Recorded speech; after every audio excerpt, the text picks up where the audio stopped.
Yep. Good morning, everybody. And for me this morning, I'm eating a little bit of humble pie. I bloody love it because the bag has got up over the Saints. How good was that? Riley Starre is my name. I am joined by the effervescent, wonderful, outstanding, agile Dom Pang this morning, who has stepped into the co-host chair at about 10 minutes' notice. Mate, how are you? And how good was that performance last night? I don't know if effervescent is the right word to describe how I'm feeling right now, but I am very happy, I must say. You know, I wasn't expecting a win last night. I think I was feeling as down as you could get after last week's performance against the Kangas. But, you know, what a great start to the weekend, and how rare it is to have a win on Friday night. It is very rare to have a win on a Friday night. In fact, well, funnily enough, before the game last year against Gold Coast, that was the first Friday night game we've won in 6 years. We've now won 2 in a row on Friday nights. So well, there you go. Just prime time TV for the Blue Baggers. Bring it back. Exactly right. Now, I was doing a little bit of reflection this morning. We're going to go deep into the game and a lot of Carlton issues this morning because it's been a big week. It's been a very big week on so many different fronts. But I was reading sort of my preview, and the way I sort of saw the game going out was we were certainly going to be outgunned for talent, I thought, based off of the press conference on Wednesday, with the fact that, you know, Harry Mackay was probably not going to play. Charlie was potentially going out there one out. I thought the midfield would get outgunned. They really cracked in last night as a football team, and the coaching staff, who I have been very critical of at times, and I think in a lot of stages, it's somewhat deservingly so, because there's been games this year where they've been outgunned. We put something together last night where we just completely cut off St Kilda, and it's a credit to the whole organisation. And that's why last night was uplifting yet maddening, because we can't do it consistently. No, we can't. And, I mean, this club is a freaking mystery to me in terms of who shows up on game day. I mean, you know, like last week's performance was as bad as it gets. And, you know, it felt like, you know, the team wasn't behind Teague. The players weren't interested. You know, they weren't performing their roles. They weren't backing each other up. They were playing for themselves. And this week, you know, I sat down and I was expecting more of the same. And, you know, it's interesting, you know, the question was asked during the week with all that's been happening in the media with Teague and Clarkson and so on, speculation over the coaching role. You know, how are the players going to turn up? How are they going to perform? Will they play for David Teague? And I think that they did. You know, they put in as close to a four-quarter performance as we have seen this season.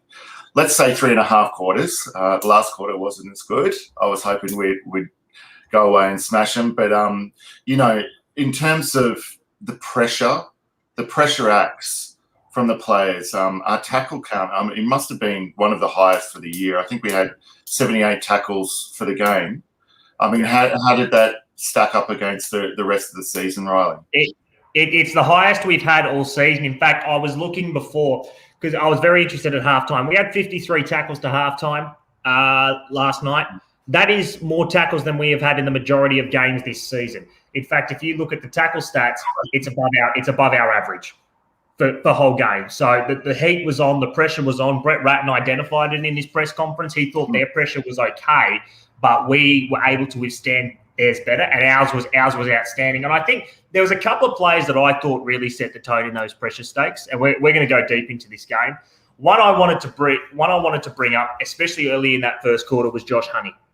I thought Josh Honey's second game for the club, I thought his first quarter was outstanding. His stats last night, 2 goals. He had 13 possessions. He only had the 2 tackles, but he had the 14 pressure acts as purely a pressure forward. He had 7 score involvements, 3 direct score assists. I thought he was magnificent. He just did a couple of things last night. Yeah, a couple of his kicks field kicking inside 50, we're a little bit off. But I said it in a couple of groups. The fact he has not been selected until now boggles the mind. Yeah. When you watch games like that, it just boggles the mind because he was consistently doing it at VFL level with those pressure acts. And it's what we needed. He looked good, didn't he? I thought that, as you said, his first quarter pressure was excellent. He got involved in scoring chains. One thing I've noticed about Josh Honey is I remember going to watch a training session, a preseason training session with Tezza actually, and we were watching Josh Honey, and he's got this explosiveness that a lot of other small forwards don't have. He's got some serious power behind him. And I think that he's made for AFL level. I mean, he's done well in the seconds, but I really think that he's going to come into his own, and I hope he stays in the team. I think, he did the best possible job he could have done last night, and they'd be mad to drop him. I loved his forward pressure, his tackling ability, and he's obviously a team player as well. I mean, he set up, I think it was 3 goals in the first half. I mean, and where has that been? So, I mean, the other one that I'd like to talk a little bit about is Lockie O'Brien. Oh, my goodness. Yeah. I'm glad you brought it up. You go, run with it. Yeah, I mean, I watched the Carlton VFL side versus the Bull Ants. It must have been about a month ago. And Lockie O'Brien was playing, and man, did he look lost. He looked like he didn't understand his role. He didn't look engaged in the game. He was very low on pressure. His kicking was even off. But, it goes to show, I mean, with someone with such talent, and he has got serious talent, if he's played in the right position and given that backing to play his role as a winger, coming off half-back, using his kicking to effect, I mean, look at his delivery into the forward 50. It was incredible. I mean, he set up, again, like Honey, through his kicking, he set up 3 goals directly off his boot into the forward 50. And who would have been able to say, a month ago that Lockie O'Brien and Paddy Dow are our best players kicking into the forward 50? Oh, my goodness. That was incredible. Some of his kicking last night, it sort of shows those comments of why people want to persist with him. He broke lines last night. He was very solid. He ran an 81% disposal efficiency. As a side, you're looking at the stats down the bottom. St Kilda won a lot of the metrics, your basic raw metrics last night. Disposals, clearances, marks. It was negligible. Clearances we'll get into because the fact we were able to break even is a massive credit to our midfield, to Jack Silvani, who to me was clearly our most important player on the ground last night. The role he was able to play, but looking at last night and some of the stuff we had, we a week ago against North Melbourne, we were minus 39 in scores from turnover. Last night we were plus 38. It shows how important the turnover game is under a David T coach side. I mean, a lot of sides score off turnover, but it is so crucial for us. I think, and we need to be fair. St Kilda were quite frankly horrid. I think that does need to be said. They were. I was shocked at how bad they were, taking nothing away from Carlton because we played them into those scenarios. But some of their ball use last night, the Curnow goal, which I think was everyone's highlight last night, that was caused by Dougal Howard hitting basically the turf with his foot when trying to kick. So it was a beautiful kick, though. I tell you what, that was. I wish I could bang one from one step from 60 meters. God. One step from 55 out. That was absolutely beautiful. It was outstanding. Before we start getting some guests on, we're going to go through more in the game. We got Dan William, Pommy and Oz, he's coming on this morning. We've also got Vince Lochasano. We're going to talk to a few things about him because he's been in the news cycle this week on some very important issues that need to be talked about. Early votes, what were you thinking if you had to give a 3-2-1? I think for effort, JSOS comes out on top for this game. I know he didn't win many taps, but his groundwork and his ball work around the ground, and his pressure and his tackling, and his ability to provide a contest. When we were clearly at a disadvantage in the ruck, he was incredible. He was massive. I think he had 9 tackles. He had 25 disposals, which I believe that is his highest disposals, in his career. I mean, he offered competition and value throughout the whole game. And I think that even though, the Saints were like plus 59 in hit outs, he diluted the effect of that so much that he was bringing value in other areas of the game. So, he also showed that he's not a bad on-baller in any situation. He could play a tagging role or like a pressure role on ball for certain parts of the game, even if he isn't in the ruck. I was so impressed with Jack's game. Perhaps in the last quarter, he showed he was a bit tired. So he get my 3 votes, and then you can't ignore Sammy Walsh, number 1 player in the league for the last month, I believe he's rated at. The thing that we are seeing with Sam Walsh is he is just finding new ways to take his game to the next level. So one of the criticisms early on in his career was his kicking efficiency. He sorted that out. He's regularly going at 75 to 80%. I think by halftime he was at 90% disposal efficiency, which is just incredible for a midfielder.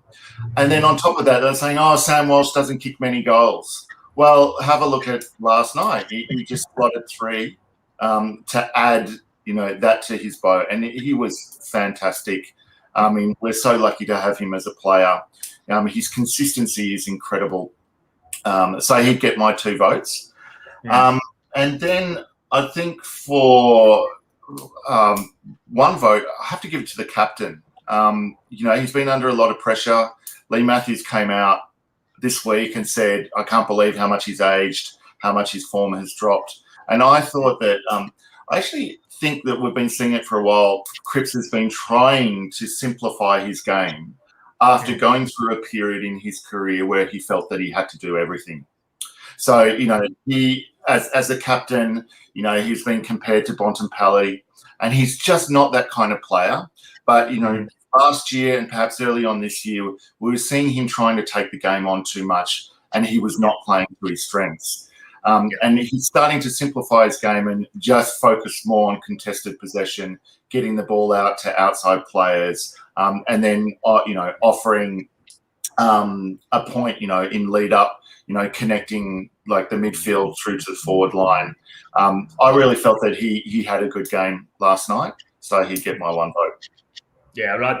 I thought similar in a lot of ways to Jack. For me, gets the 3. You look at his game last night. If you look at raw numbers, 25 disposals. He kicked a goal, 6 clearances, 5 marks, 9 tackles, 334 meters gained, going against a top 5 ruckman in the AFL. I know they didn't have Paddy Ryder and St Kilda aren't. They're not the same side without him.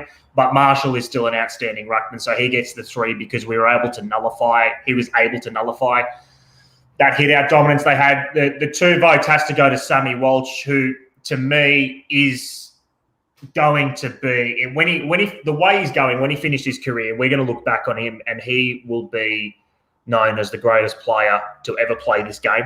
I see him as a modern-day Ben Cousins, on-field, not off-field, on-field only. But he's the closest thing we've seen to Ben Cousins, who I probably see at his best is the best player I've seen. Just some of the stuff that Cuz could do was unbelievable. And then the 1 vote last night, this was an interesting one. If you had to go on full game, you probably give it to, almost someone like a Matt Kennedy. I thought Kennedy played a really solid game last night, the 23, the 10 tackles. But I think after quarter time, Jacob Wiedering was one of our absolute best players on the ground. He got towed up early by King. King's the one bloke that consistently gets him. And then after quarter time, you didn't see him, and he was able to drive those intercepts. He had, I think it was 14 intercept possessions I saw this morning. He was outstanding, and for me, when you compare the whole game's production, he won the battle pretty convincingly in the end. But there's a lot of players you can mention in there, honourable mentions. I thought Tom Williamson, when he got the ball, was really damaging last night. He's one that we're sort of going to go into. We've already mentioned Josh Honey. Jack Martin's another one who I thought in patches was really good last night. Liam Jones is another. And then there's Hazard. I mean, Hazard, I know Dougal Howard went off after, but matched up on him, he kicked 4 goals and made Dougal Howard, who, again, is a top-quality defender, look like a Muppet. He made him look like a Muppet. It was outstanding. That's why he's the number one key forward in the competition at the moment. He is number one at the moment, absolutely. I mean, Harry, we're so lucky to have Harry. I mean, his contested marking is incredible. He always competes. If he doesn't mark the ball, he brings the ball to ground. I mean, I've heard some people say, he goes to ground too easily. But I usually find that, that's in a context where really, that there's no other option. He's got to be one of the best contested marks in the competition. He's the best. He's the best. He's the best contested mark in the comp. Yeah, and even when he's having an off day, know that he can still make an impact. So, we've seen a number of games this year where he's been quiet for 3 quarters, but then he's bounced back, and he's really impacted on the scoreboard for the last quarter. The game against Collingwood is a perfect example. He's shown that he'll just contest all day, and how rare are good key forwards, and we're very lucky to have him. And hopefully, if he stays injury-free, we're going to have him for the next 10 years. Absolutely. And of course, another couple we'll mention as well. Paddy Dow was another who's in and around the boats. It was a tough one last night. It was a very good spread. First guest of the morning, we have got the man who got to love a live stream last night. He was in outstanding form. Of course, his lovely wife is a St Kilda supporter, so I'm sure he's in the doghouse this morning for that reason alone. We've got the great Pommy and Oz, and we've got Bangkok Joe swigging a bottle of water. Good morning, lads. Morning. How are we? Morning. Good morning. Morning, fellas. It was outstanding. It's maddening yet outstanding. It was one of those things last night. Pommy, start with you. What was, from an analytical perspective, I don't know if you've had the time to analyse it or if you've been stuck on the couch again. What were your thoughts? Carlton are making me spend a lot of time on the couch, but if they win, I'm quite happy to get divorced, never see my kids again, and sleep on a couch. So, I'm quite happy to do that. For me, I think one thing that stands out was the 1.4 kick to handball ratio. That's our lowest all year. I think when you watch that game back, it's left me with a lot more questions than answers. I think the biggest question I've got this morning really is, why is it taking us so long to play a way that what Teague wants, and it's quite a simple change, the way that we move the ball when it's short. That was also the shortest meters we've kicked and handballed per possession. It was a more compact Carlton. Lockie O'Brien as well, just being allowed to roam in traffic. Josh Honey finally getting his chance and effectively playing Eddie Betts' role, but showing you what Eddie Betts lacks with his age, the fact that he can run hard into the midfield. We really overran the midfield as well from a tactical point of view. You saw Honey was deployed deeper as a forward, and you saw that Tom Williamson stepped up around the contest as well, almost creating outnumbers. For me, that has left me with a lot of questions, because why is it taking us now to play very simplistic football, which we've been banging on about all the time, but they've done it. Do you know what I mean? A bit like my kids, I harp on for a long time, do something, and they finally do it. You've got to praise them when they do it. And that was a tactical masterclass, what you saw last night. And long may it continue. It's good to see O'Brien playing with a bit of enjoyment, a bit of furore running into free space. And obviously, the main man of the hour, Charlie Curnow. Who cares about the rest? It's all about Charlie, baby. It's all about Charlie. One step, 60 meters, 2 years out. Piss taker he is. That is just pure talent on show there, you know. And I mean, for me, I was cringing every time the ball got near him. Like, don't do your knee, Charlie. But he got through the game.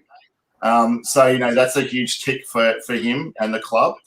And I guess, you know, if he plays next week and the week after, we're only going to see more of the same. He's going to get better and better, and hopefully has a massive preseason into next year. And when you look at that lineup, geez, doesn't it look different when his name is in the side at centre half forward? Just love it. Oh, I mean, I don't think I was cringing every time Curnow went near the ball. It reminded me of my wedding night. That's probably how I felt. It's probably how I felt. I mean, I've got to give a big shout out there to my main man, and he was in the stream all last night, Gavin Whelan. Now, Gavin Whelan is the #1 Lockie O'Brien fan, probably in the world. Like, if I love Charlie Curnow more than his dad, Gavin Whelan probably loves Lockie O'Brien more than Lockie O'Brien's dad. And he's been saying all year, get Lockie out on the wing, a natural wingman.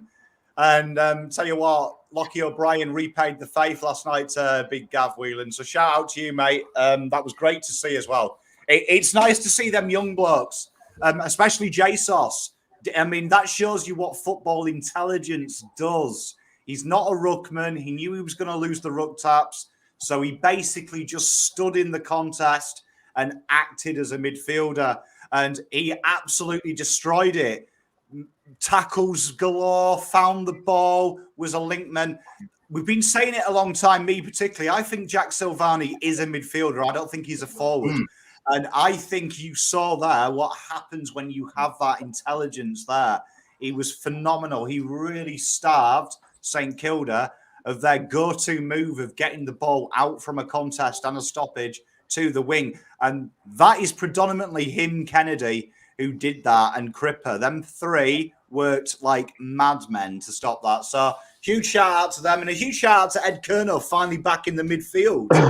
I mean, it's only taken us, 18 rounds to realise that he might not be a half forward. I know, it's mind-boggling. Put him on the back line.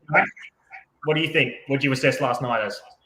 Yeah, look, I was the same as Pommy. Why does it take 18 rounds or 19 rounds for a game plan to kick in? I mean, is it the players? Is it the coach? Is it both? I just don't understand it. Again, I agree with Pommy to the point about JSOS, but Jack Steele was clearly the best guy on the ground. I mean, he really dominated, but he had no help. And it just shows he was basically playing a Patrick Cripps role last night where he was the only midfielder doing anything. Like, that's what we've had for 2 years now. So, but I mean, all credit to Jack Silvani.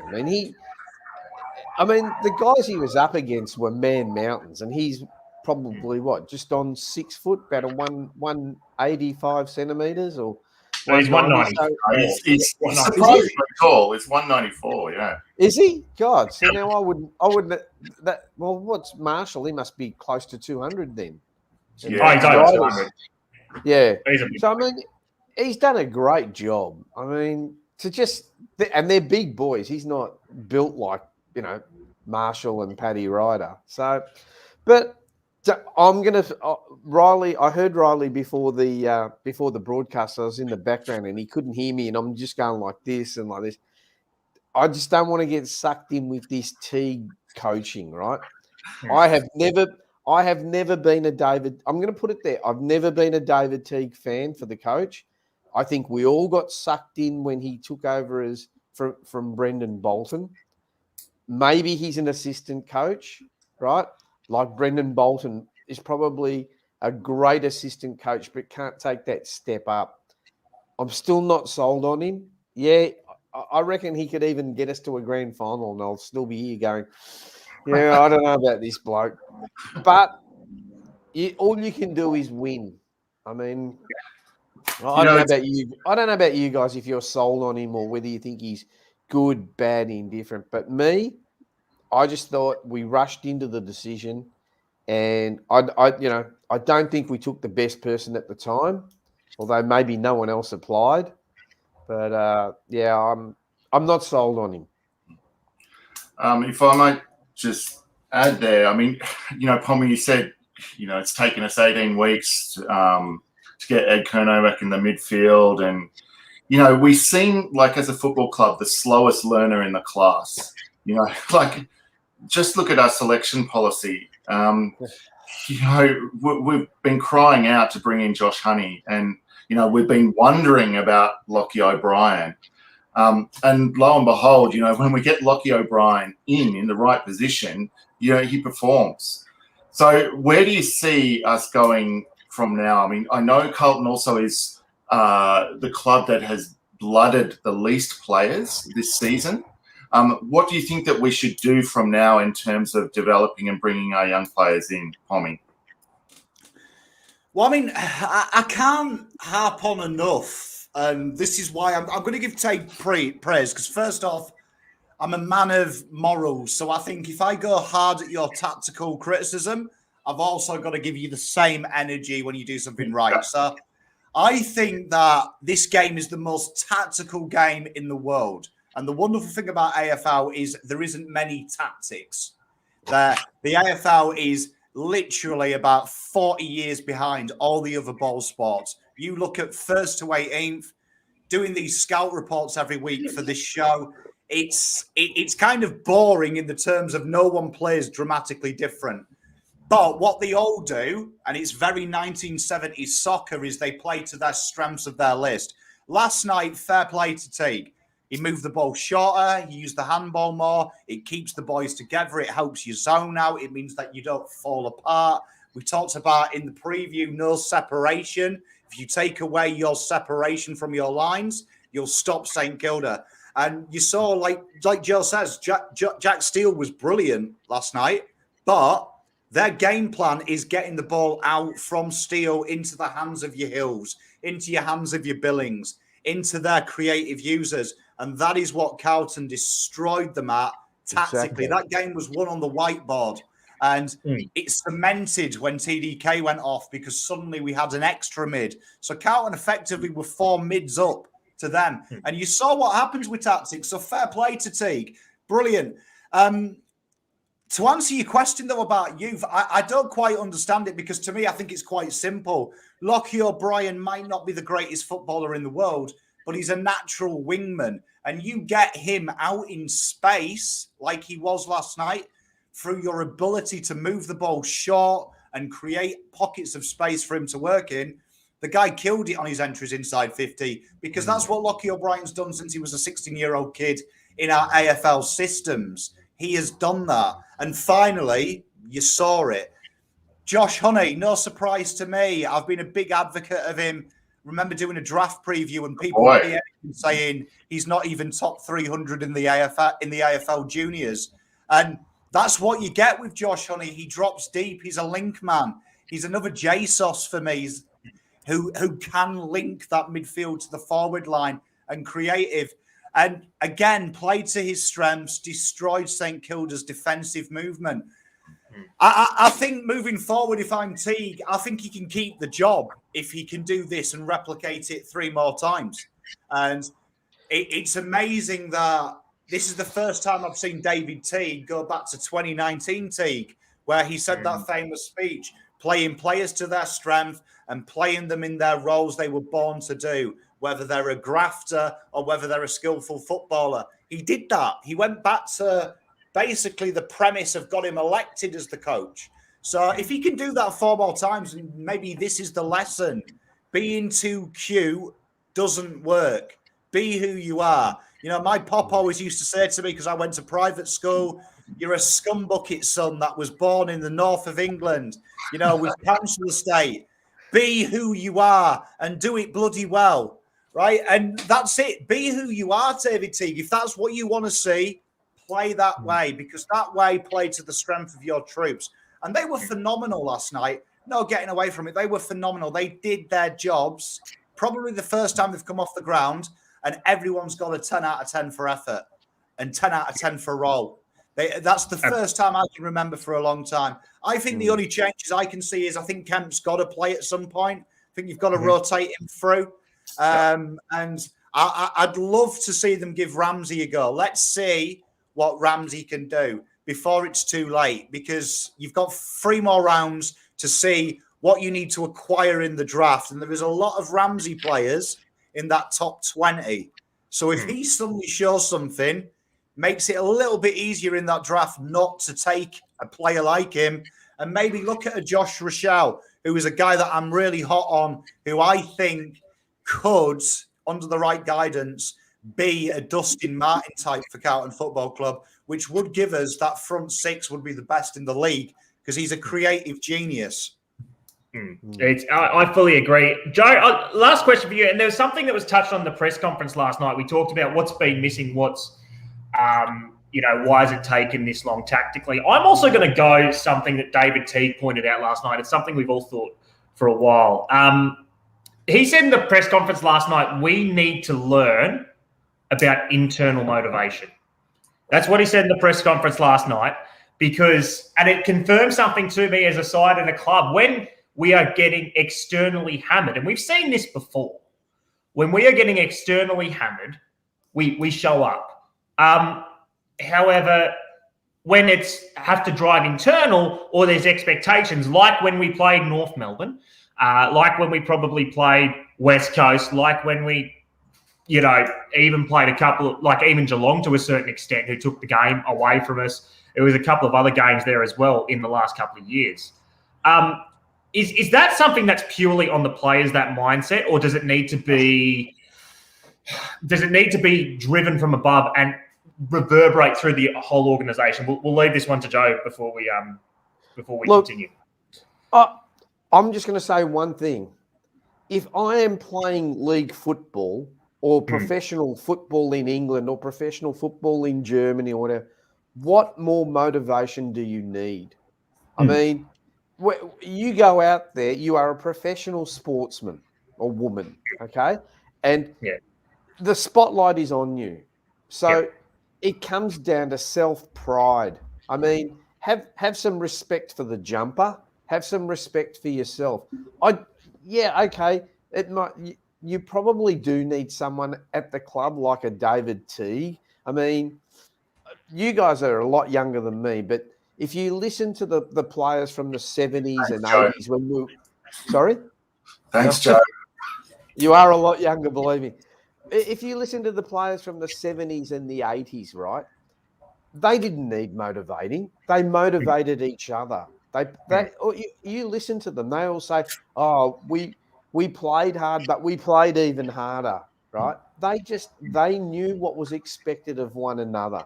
Now, if you're walking into a club, let's take Pommy. He walks into the Carlton Football Club, and he's the number 1 recruit. He's like, "Oh, what do you want me to do? Who's going to motivate me?" He's not a footballer. He's not number 1. He goes in there. Every footballer wants to be the best that they can be, even if it's Lockie O'Brien, even if it's a Sam Petrevski-Seaton, right? But I don't understand why these people go, "I need motivation." What? The 4 of us would give our left testicle to be out there playing for the Carlton Football Club. So what more motivation do you need? And they get paid for it. Look at Jack Martin. He's running around getting 800, 900 grand. Oh, for God's sake. To be fair to Joe, I don't know if I give my left testicle to the club, because I'm quite fond of having 2. Well, you've got kids, Pommy. You don't need them. They're probably obsolete now. Absolutely. Joe, Pom, always great to have you on. Great we're reviewing a win. It's outstanding. I'll speak to you gents during the day. Always good to have you on. Thank you, guys. Enjoy your weekend, guys. God bless. Riley, just one other thing. Dan was mentioning for the first time since 2019, he saw David Teague go back to his natural inclinations as a coach. One other thing that I think was a first last night, that we saw some pure pure emotion from Teague. So after Charlie Curnow kicked that goal, did you see his reaction? Oh, I loved it. Loved it. Yeah, it was fantastic. And I'm glad the boys got around him as well. Next in is a couple of very good people. We got one of the lads from Baggers Chat. That, of course, is Jack Speechley. He's also got a very good flowing head of hair. They are known for that as Baggers Chat. They love their hair. And, of course, we've got the great Shannon Gore from the Cheer Squad, who is an absolute gem. I think her microphone is off, so you need to turn it on, Shan, or I'll turn it on for you. How are we all? Good, thank you. Good to be here. Up the Baggers. Up the Baggers. I will say it doesn't reverberate as much saying fuck St Kilda as fuck Collingwood, but it's okay. No, it doesn't, does it? It doesn't have the same ring to it. No, it doesn't. Apologies for the fact that I'm wearing black and red. I'm actually sitting in the car park of my game that I'm about to play in about 2 hours' time. So I'm just in the Packer gear. Nothing to do with the fact that they're red and black. It's navy blue all the way. So just a disclaimer for everyone watching. What code are you playing, Shannon? AFL. Oh, excellent. And what position do you play? I'm a mid forward, so it depends on the day. So basically, she's taking after her number one person in the world, which is Mark. Why do you reckon I'm wearing number 3, guys? Exactly. Make sure you get the goal on the siren in the 4th, just like Mark Murphy did last night. Look, I may have gotten a little bit excited when that happened, and all night in the stream, Pom was like, if we lose, I'm blaming Shannon and Mark Murphy, and I'm like, don't you dare. We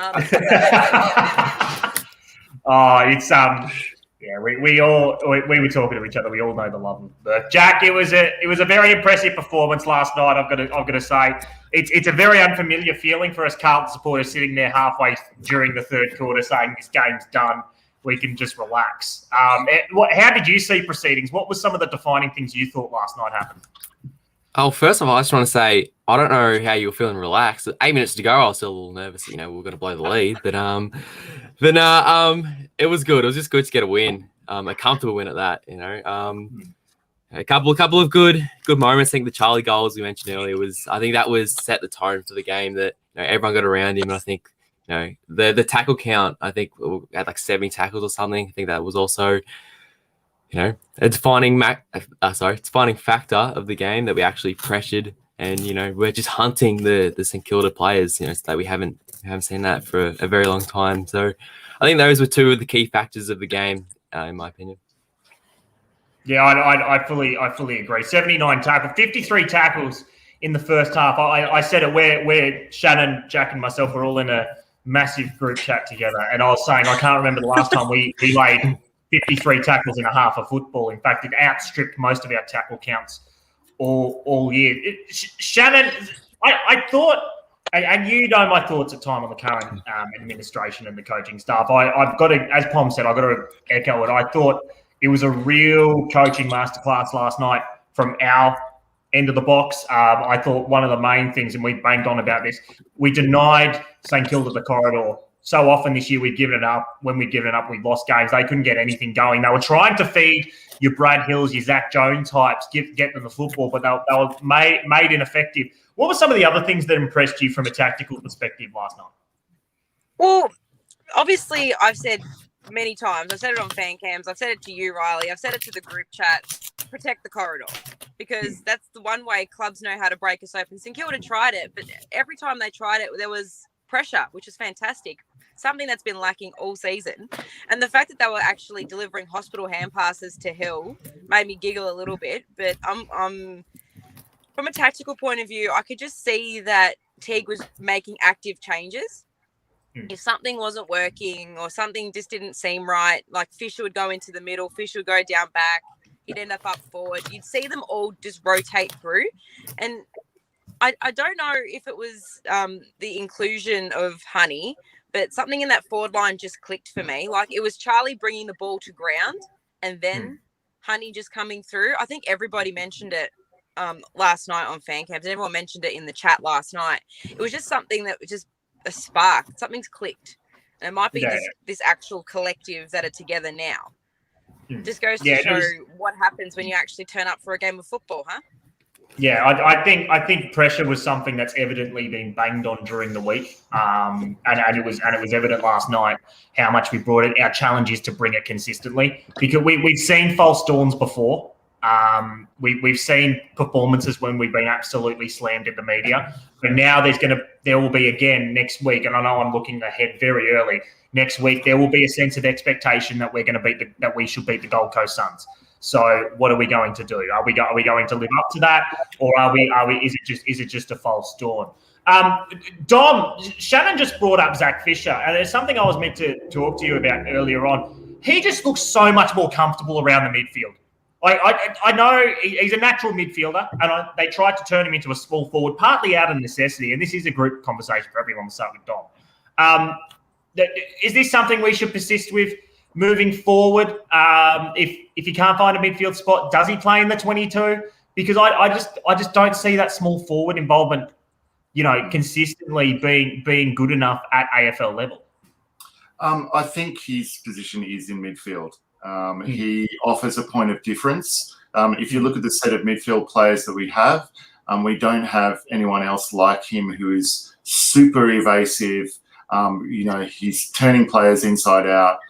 When he gets the ball on his left foot, he can be damaging by foot. He's a very good link player between the midfield and forward. So I'd like to see him get a decent run in the midfield for the rest of the season. I think he still needs to work out some of his decision-making. I mean, there was one play yesterday where he overthought his delivery into the forward line. And it resulted in a turnover. I don't know if you guys remember that, but, he had the chance to give the ball off to Walsh, who was running into goal, and, that was the right play. And he just instinctively kept wanting to go onto his left side. So, the one fault that I see with Zach Fisher is that he's so left-focused that he compromises his decision-making when he needs to deliver the ball on the right. So, in short, I'd love to see him get midfield minutes for the rest of the season, and then the club should make a decision on him then. He also does have good trade capital. I don't know whether he should be traded, but if there are going to be players that are traded, he would be someone who would be suitable because we could get a decent return on him. What about you, Jack? Yeah, I think the last couple of weeks when he was playing as a forward, it was very hard to watch. I mean, the whole team, the last couple of weeks, except that fourth quarter against Collingwood, were very average, to say the least. But, I mean, I think him in the midfield last night just showed that, he can actually be really helpful in our team, whereas, obviously last week, he really wasn't at all.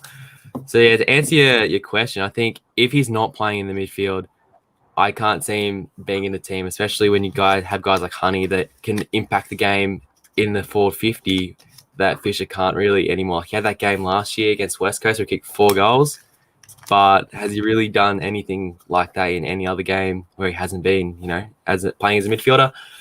Yeah. So, yeah, I think he just sticks to the midfield. Yeah, I tend to agree with that. And just before I go to Shannon, just to add, Corey Durden's going to come into this team. Now, he's another one that brings the heat, brings the pressure. Matthew Owens can bring the heat, bring the pressure. So I think that he has to find his spot as a midfielder. I looked at his heat map last night, and he actually got 48% of his possessions last night were in the defensive half.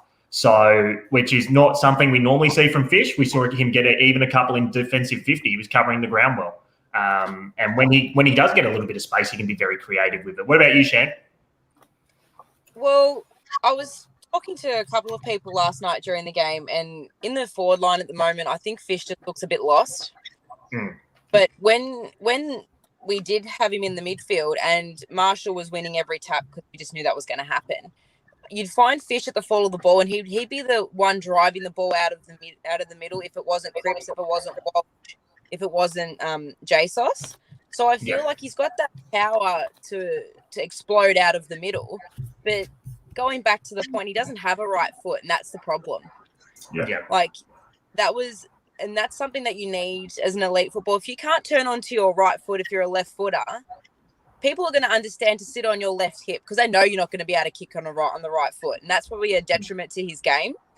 I do love Fish, and that hair is magnificent. But yeah, no, I'm with Jack. If he isn't in the midfield, I can't see him getting a spot, especially with the likes of Ramsey wanting to come in. Durden, as you mentioned, our forward line's going to be pretty much set post Eddie Betts, post Mark Murphy, all of that sort of stuff. So you got to look to the future. And if Fish isn't in the midfield, like I want him to stay at Carlton, but like you said, the trade money there. I don't want him to go, but if we can't find a position for him, what's left? Can't just have him sitting there. Exactly right. Just finally, guys, what were your thoughts on Matt Owi's game? He's had an off couple of weeks, and that's okay. But he brings the pressure. But if I was to have the selection table again, I'd bring in Fogg.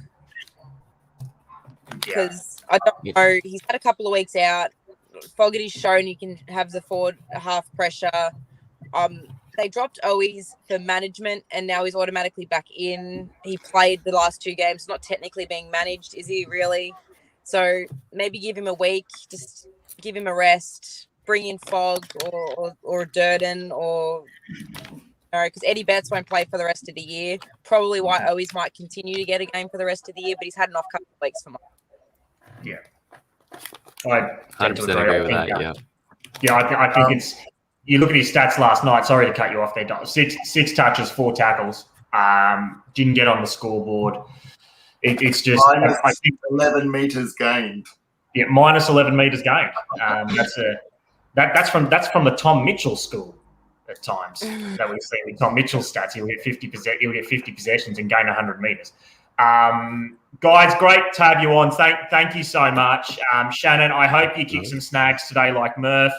Much love to you. Jack, much love to you. Thank you for having us on. If you don't follow Baggers Chat on the social medias, please do. They're a good channel. They're up and coming. And give them some love and support. Thank you, guys. Right. Excellent, guys. Thanks a lot.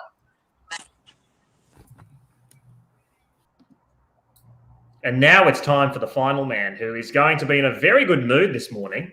He is, as I call him so often, the best MC since Craig Willis. He's also been through the news cycle in the last 24 hours. We're going to be talking not just some football. We're going to be talking some pretty important stuff. Whatever way you see it, it's important you do your research on what's being proposed in the AGM in a few weeks. It's very important for the future direction of the club. I talk about none other than Vince Lochisano. Vince, it's a very, very, very different mood when we win, especially if we're reviewing one. This is the first time we've been able to review a game on Blue Ball Saturdays, and we won one. It's good. How are you, mate? Yes, we did. G'day, guys. I think it's tremendous. The win we had last night was probably the best win we've had for the season, I would say, following the worst loss we've had for the season. So it's amazing the ups and the downs of the Carlton Football Club on a week-to-week basis. But look, I think the first 3.5 quarters we were outstanding. I was waiting for Teague's gift, that uninterrupted run of about 4 or 5 goals to the opposition. I was thinking, when is it going to happen? Nearly and I thought, happened. well, if it's going to happen at any point in time, I want it to be the last 15 minutes of the game when we're 8 goals ahead. So that's effectively what happened. But I think we might have taken our foot off the pedal.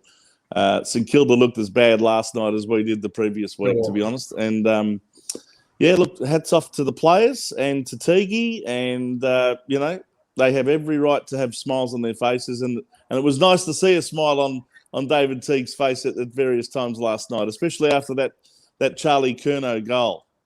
Yeah, that was brilliant. That was my moment of the match, to be honest. Yeah. I didn't expect to see that from Teague, but also you might have noticed that after the game in the rooms, Teague went up to Curnow and he gave him, a genuine man hug. And you could see that he was genuinely happy for Charlie to have come back from, what we know has been like an incredibly bad position in terms of his career and like his injuries. So isn't it just great to see him back on the field after 2.5 years being out? Yeah. Yes, it is. And I think a lot of Carlton supporters' hearts would have been warmed last night seeing him back on the park. And obviously, he was going to probably struggle to have impact right throughout the game. And I'm not sure what his final stats were, probably less than 10 possessions, and might have been off the ground for some time. But he still had a presence on the field, and I think having him there as well as Harry gives Harry a bit of a chop out at times. I thought Harry's game was terrific again. But yeah, we just look better, don't we? I mean, we structure up a lot better when you've got both of those guys in the team. And I thought, there was some real signs of promise there last night. Look, we've probably got St Kilda on a bad night, and they've had performances like that throughout the season where they've lost badly. Mind you, I think when we were 50 points up, we probably, had every chance to win the game by 10 goals or more. And as I said, we let them back in a little bit towards the end. But St Kilda have had those sorts of performances. We need to back this up now next week with another really strong showing against Gold Coast and show that this week was no fluke. People are still talking finals, and that would mean having to win the last 4 games in a row and probably improve our percentage somewhat. I honestly can't see that happening. If it does by chance, fantastic. But I just can't see it happening, and especially with DeConning going down, I think that leaves us awfully, short on big men. And I think Jack Silvani did had another sensational game last night, battled away in the ruck. I think he only got 5 hit-outs, but in the end, he had more impact on the ground than the St Kilda ruckman. He's been awesome for us the last few weeks, Jack Silvani. And what I probably took more out of the game last night was that we've been calling for Josh Honey to be given a go. Lockie O'Brien to be given another go, and they came back into the team and had some real impact last night. So it's heartening to see those young guys being given an opportunity to show what they can produce. And look at that, we've unearthed a few more rough diamonds that, with a bit of development and a bit of coaching, hopefully will develop into good senior players. I like the look of Honey last night. What do you guys think? You might call that John Barker effect. So have you noticed that? Since Johnny Barker is gone, who have we had coming to the side? With Matty Kennedy's rebirth, yes, Dow's rebirth, Lockie O'Brien's rebirth going on last night, and Josh Honey. Well, Josh Honey's more of a forward, I would have thought. But the thing is that I don't know whether it's the John Barker effect, but I think it's more, rather than bag him, because I actually like the guy a lot, and I think he was very loyal to our club for 11 years. It's not his fault. But at the end of the day, what you can say is that it's maybe the Luke Power effect, because he has clearly had some sort of influence and impact on players and their confidence levels, and maybe showing them a lot more about how they can play midfield. So, yeah, absolutely.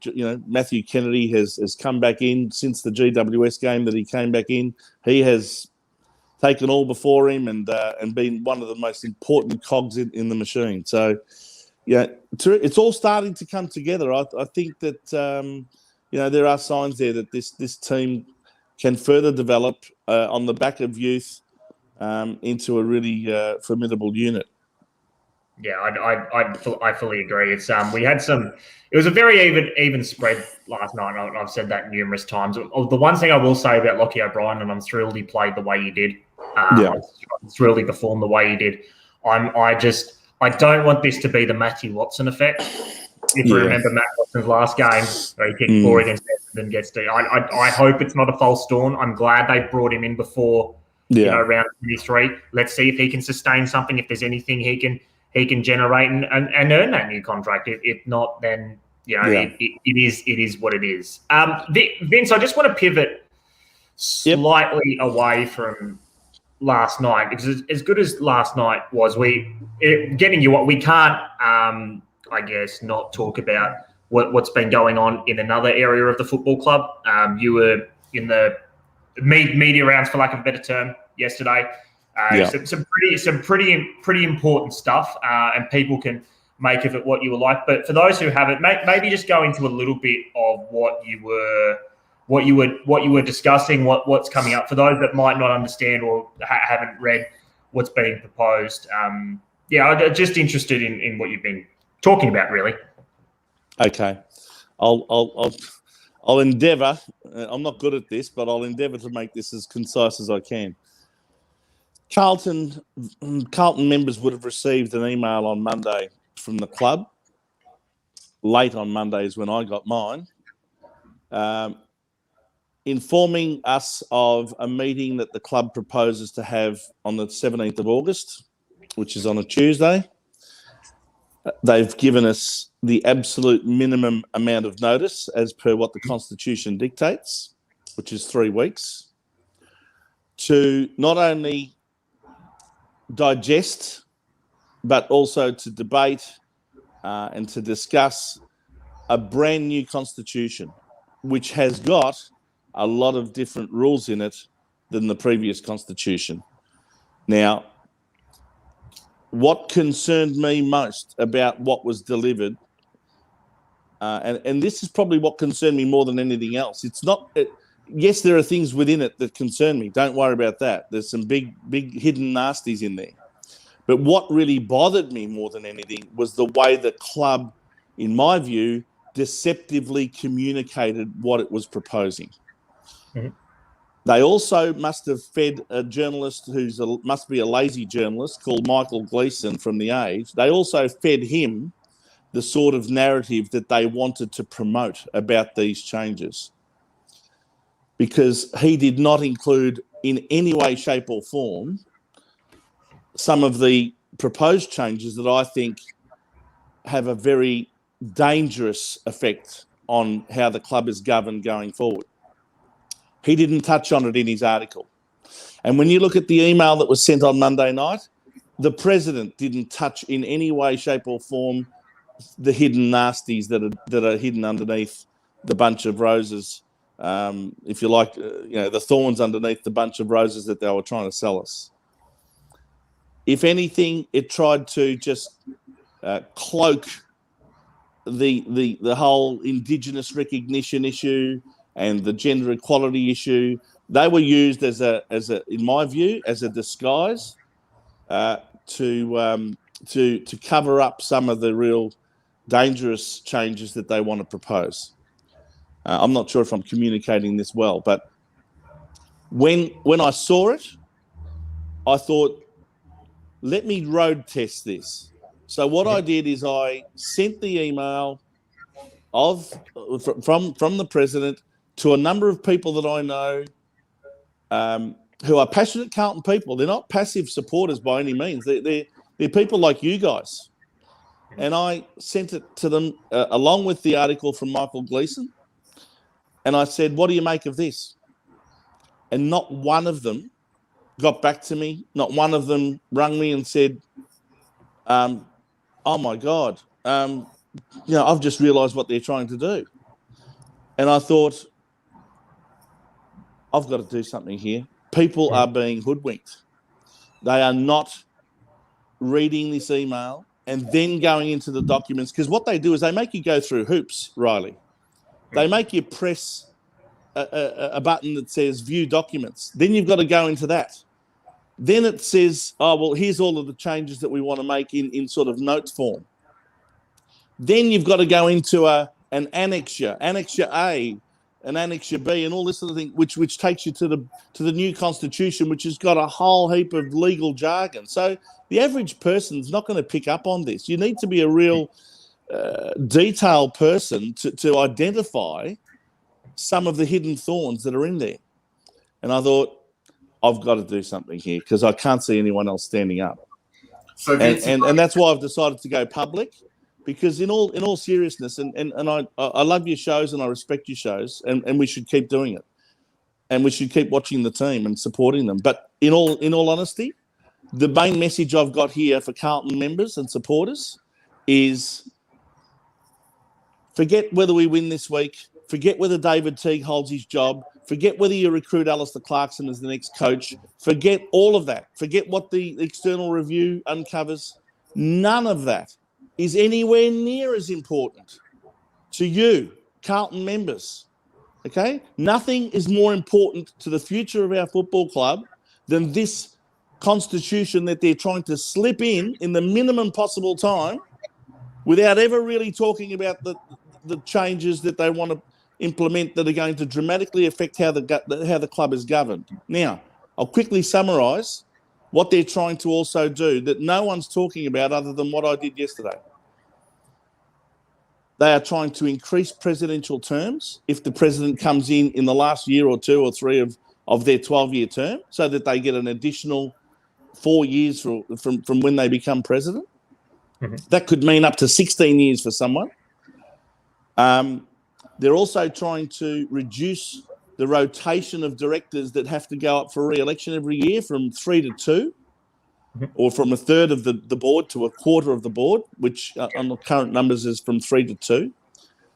They're also trying to say if we want to bring on a director in the event of a vacancy on the board, if we want to bring someone on who's not a Carlton member, who hasn't been a Carlton member for a couple of years, as per what the Constitution says they have to be now, they want the right to be able to put it through the so-called Independent Nominations Committee, right, and get it approved so that board director can jump on straight away. That further erodes the value of Carlton membership. That's what the message is there. It doesn't matter whether you're a Carlton member or not. You can get onto the board if you're a mate of ours. That's what I see. Yeah. And the most important change, and the most important thing, right, is that they want to increase the number of signatures you require for an extraordinary general meeting from 100, which is what it is now, to 5% of the total voting pool. Now, one of the other changes they want to do is to increase that by allowing AFLW members and AFL members with a Carlton support package to now be able to legally vote in a Carlton election. Now, that will dramatically increase the pool. And there's also another clause. And the status of ordinary members that are allowed to vote as the board determines at its discretion. So they could very well say, you know what, we're going to allow even the 3-game members to have a vote. In other words, we could have 80, 90, 100,000 people now eligible to vote. And when you need 5% of them to cause an extraordinary general meeting, that means getting up to 4 or even 5,000 signatures instead of 100. I don't think anyone realises just how hard it is to get people to sign a petition where they've got to put their name, their address, okay, they've got to disclose that, their membership number, and sign the document. Now, that may seem not a lot of people, 100, but I'm telling you that to get 4,000 or 5,000 would become a monumental task. So what does that mean? They're trying to stifle any challenge. They're trying to make it exponentially harder for Carlton members to hold them to account. And to me, that is just a power-drunk board that's gone out of control, that's now trying to really put the screws in and have a stranglehold on power. And I don't think that's a very good thing for the democratic rights of our members. Sorry, can I just add something, Vince? I think, for our listeners, it's important to see the connection between the board's performance and our on-field performance. And remember, this is something that I'm really passionate about and something that I was very frustrated with when they announced the review. The review was the whole football department, but it didn't include the performance of the administration and the board. So why do you think, Vince, just, briefly, that this is important, this connection between the board and our on-field performance, and looking back at the last 10 to 15 years?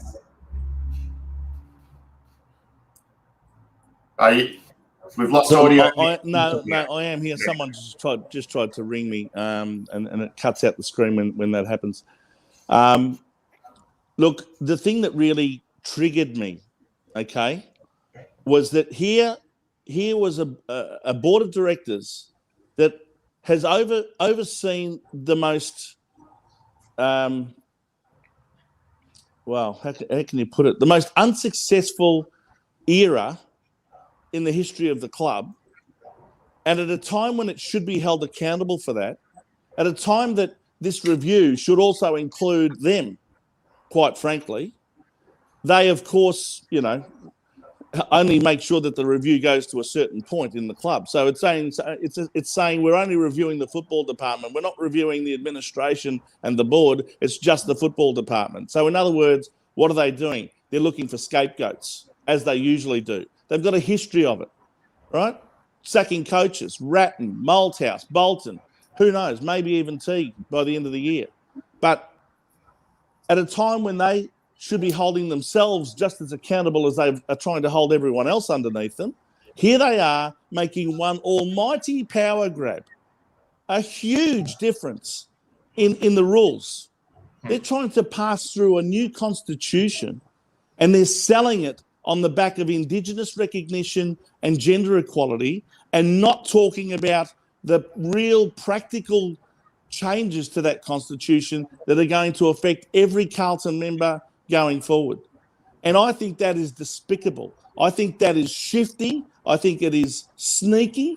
And I think it is almightily deceptive and completely disrespectful of the Carlton members. That's what I am disgusted in, that they have not been transparent. They have not come out and given equal exposure to all of these other changes that they want to bring in. Okay? They're trying to do it in a way that no one really knows that it's all happened. And the only time you'll know the impact of these changes, if they go through, is if all of a sudden one day you want to hold them to account and you want to have a spill of the board. Then see how hard it is to try and get rid of them.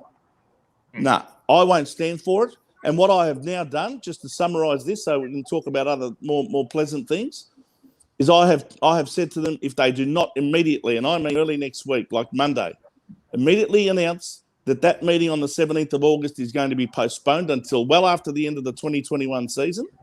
And if they do not allow the members to vote individually on each and every change, so they can say yes to the Indigenous recognition, they can say yes to the gender equality thing, they can say yes to allow more AFL members to come into the voting pool, that's fine.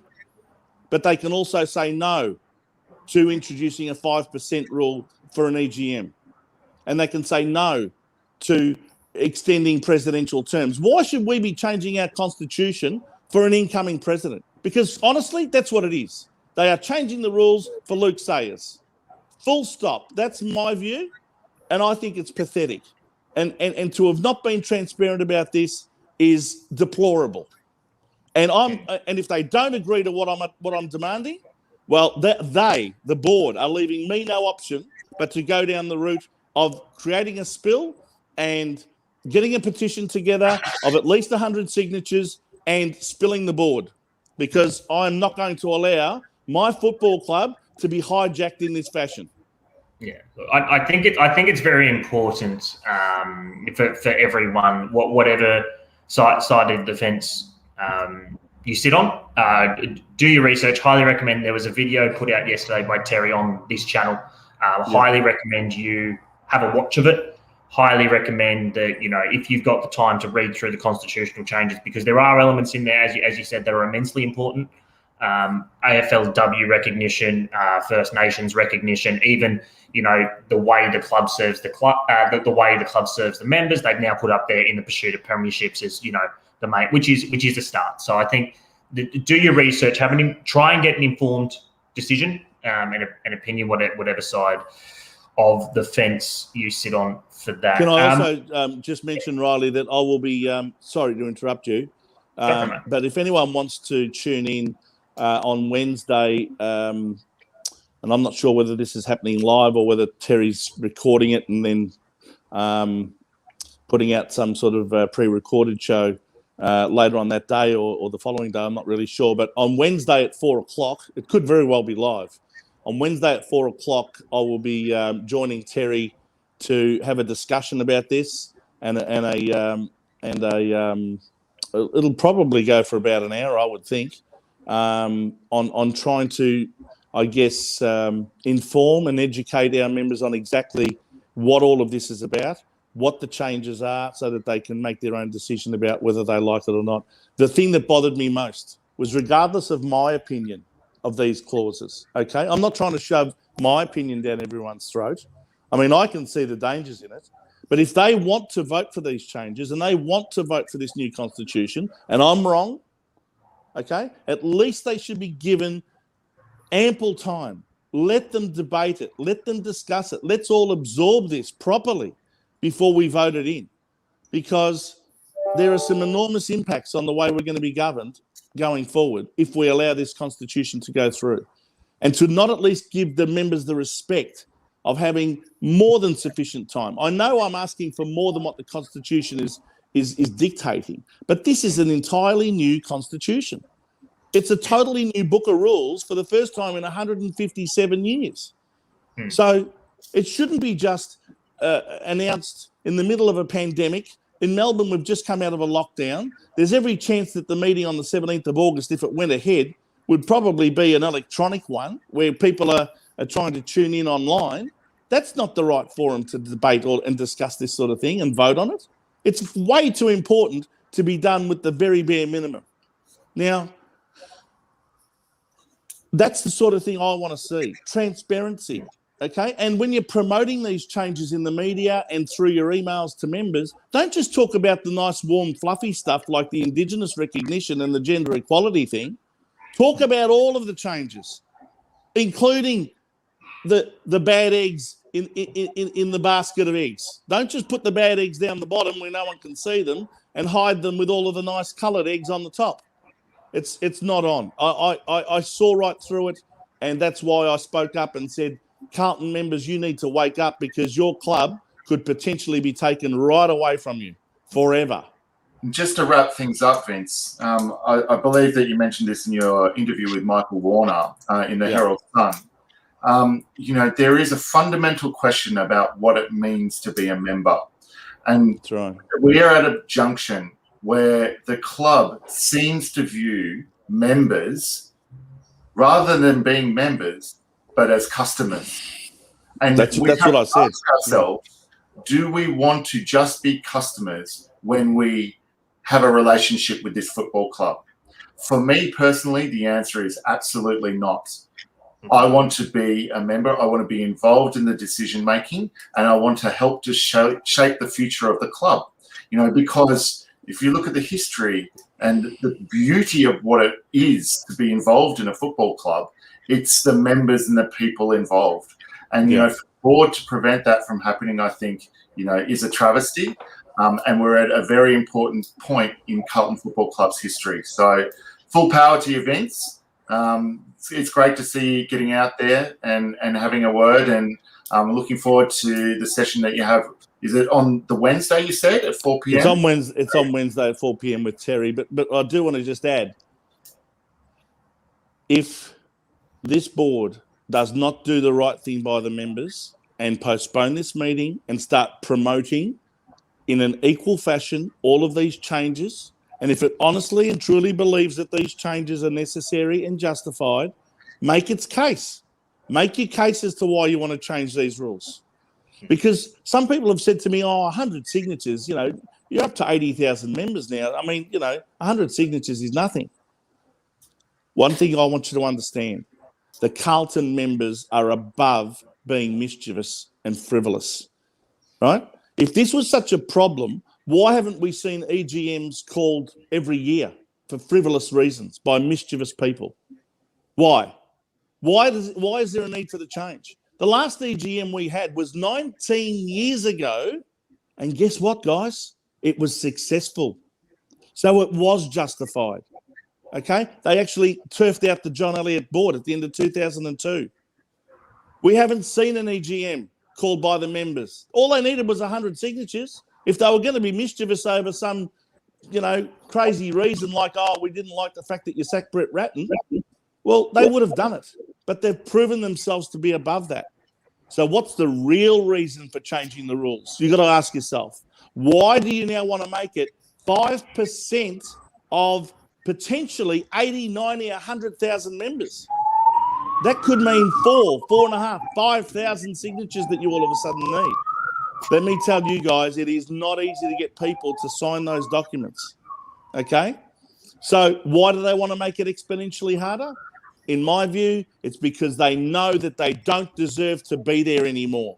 They know that they have overseen the most unsuccessful era in Carlton history, and more than likely they're going to face a challenge. And what they're trying to do is change the rules in advance of that challenge so that it becomes 50 times more signatures that you need than what you currently need. And that, to me, is nothing more than a massive power grab to try and ensure the stranglehold that this board, that this group of self-entitled corporate executives and rich billionaires have over this club. And I, for one, am not going to allow it to happen, because this club is for the people, okay? It's the people who own this club, the members, the ones who fork out their $100, $200, $500, $1,000 a year to be a member, okay? Not just for these other people who think it's their plaything or their toy to use as they see fit and do all of their business deals with, okay? I am not going to stand by and let this happen. So if they don't do what I demand, they face the very real prospect of an EGM and a spill of all board positions straight away. Watch this space. Watch this space. Lads, we're just about out of time. Vince, before we let you go, your votes from last night, just to end on a good note. Yes, let's talk about footy, shall we? Let's talk about footy. Mark Lajuda, Kane Little, 2 votes. Now, look, I just want to say, at least Mark Lajuda is doing the right thing and standing down. Okay, he is standing down, but I must say, I'm bothered and I am disturbed by the fact that he has put his name to all this on his way out the door. I see it as nothing more than a favour he's doing for the incoming president. Because if the incoming president wanted to do all of this, it will probably reflect poorly on him. So what's he going to say? Oh no, it had nothing to do with me. That was the previous president who instilled all of these changes. No, I see it as being a massive favour he's doing for his mate who's taking over. So no, I'm not going to give Mark Lajuda 3 votes for last night. What I am going to do is give Jack Silvani 3 votes. I thought he was tremendous. I mean, he only got 5 hitouts, but so what? Look at what else he did around the ground. He had far more impact than anyone else, in my opinion. I'm going to give